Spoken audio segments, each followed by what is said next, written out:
Hello, this is a timeline about the American Revolution.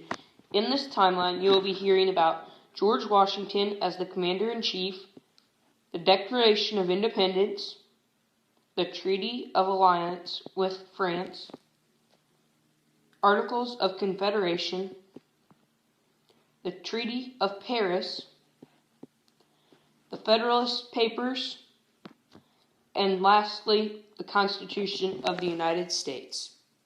Hope you enjoy listening.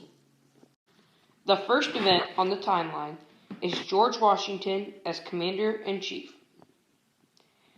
This event happened on June 19th, 1775.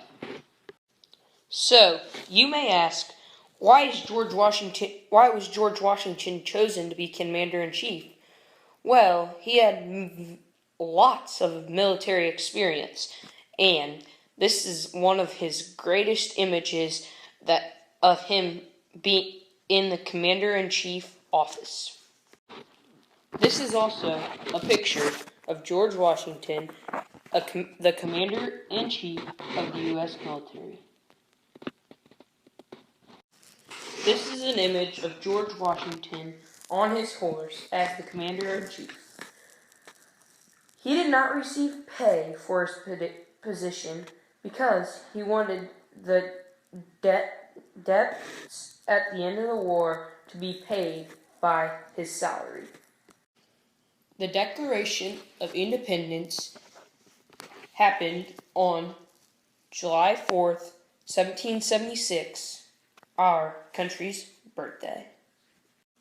The Declaration of Independence had one main goal and purpose. It was to cut ties with Great Britain and to start a new country. This is a picture of the document called the Declaration of Independence. As you can notice, John Hancock's signature is the biggest. That's why people say, "Give me your John Hancock" if they want your signature. He, Thomas Jefferson, John Adams, Ben Franklin, Roger Sherman, and Robert Livingston also helped with the the Declaration of Independence. The Declaration of Independence helped more than just the U.S. It helped many other countries. First, while the Americans were controlled by England, the English, or the British, would not let the Americans trade with any other countries than who the British wanted them to trade with. So the British could control the economy. But since they signed the Declaration of Independence, the U.S. could trade with any country they would like to. And this meant a booming economy for the world and the U.S. The next event is the Treaty of Alliance with France. This happened on February 6, 1778. This is an image of the Treaty of Alliance with France.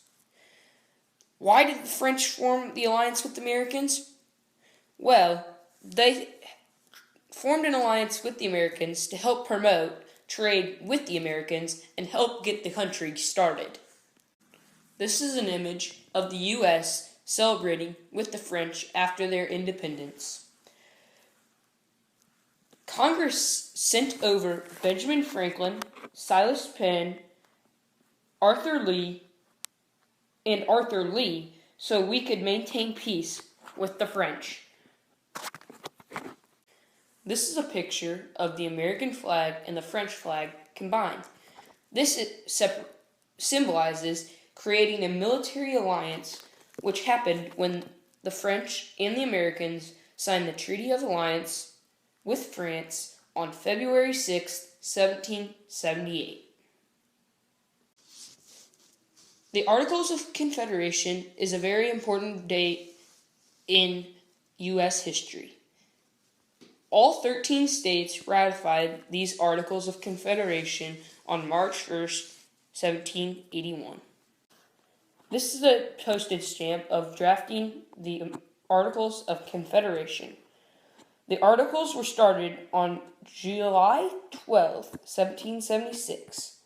On November 15, 1777, the Continental Congress adopted them, but then they were ratified in 8 states on July 9, 1778, but they were not ratified in all 13 states until March 1st, 1781. This is an image of the Articles of Confederation.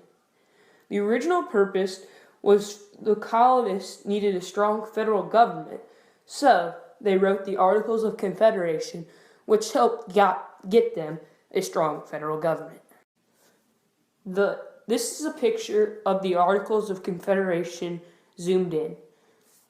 The realistic outcomes for the Articles of Confederation was to have the states have lots of separate opinions and to also have a strong federal government at the same time.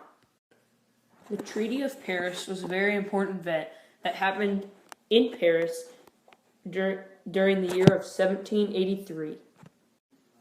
The talks of the Treaty of Paris began in April 1782 after the American victory at Yorktown. The 3 Americans involved in the signing of the treaty was John Adams, Ben Franklin, and John Jay. The most important part of the Treaty of Paris were the preliminary Articles of Peace. The primary goal of the treaty was to have the Americans become free from Britain. Richard Oswald signed on November 30th, 1782, representing the British. This is a territory that the U.S. gained with the Treaty of Paris.